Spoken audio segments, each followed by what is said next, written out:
Hello and welcome back to my channel of investment and income. Today we are going to take the topic of what next. I have got some queries in which people are a little confused whether they can buy now. For those who have not bought, should they hold or should they sell? This is always a dilemma whenever there is a bull run. But I will tell you, I'll bring it to your notice of the historical data that whenever there is a bull run, the markets can stay in a bull form for quite a long. On the other side, look at our economic scenario.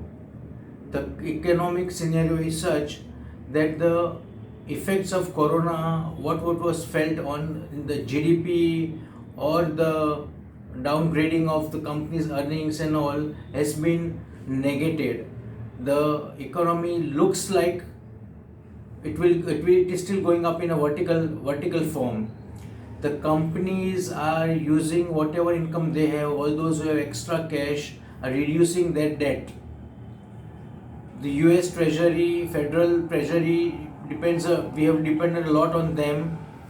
They are going to pump in money so the economy of US stays floating.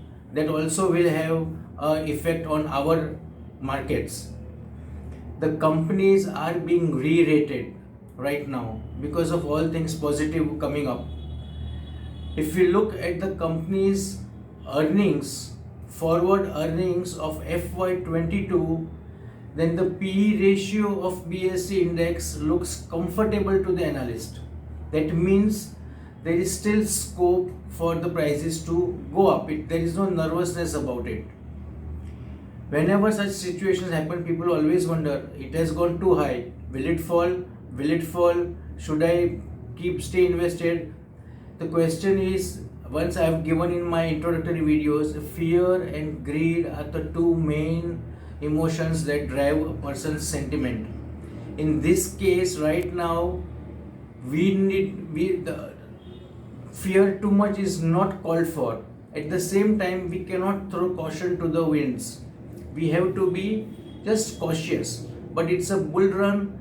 It looks it will continue right now because in the technical parlance, in the technical price movement, there is a thing called divergence, where the price might be going up, but the oscillators might be showing its path coming down.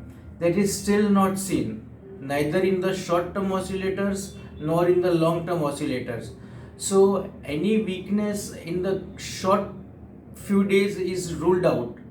But as it's a market.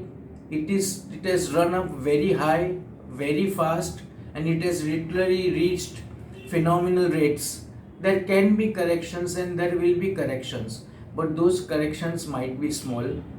You have to use those corrections to enter into good stocks. So for long-term investors, there is nothing to worry if you have quality stocks.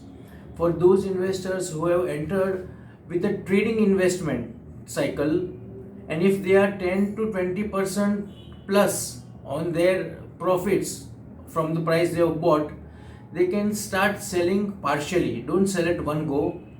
Take advantage of the prices going up, sell in 2-3 lots, wait for a correction or whatever price you have decided or whatever technical point you have decided. If that is broken, escape from that position, re-enter when you feel it is comfortable and the markets are taking the small support. There is not much to fear. But at the same time, we cannot throw caution to the winds and stay invested. For those who have long quality stocks, stay invested. For trading investors, book partially and the rest of it sell only when the market starts coming down.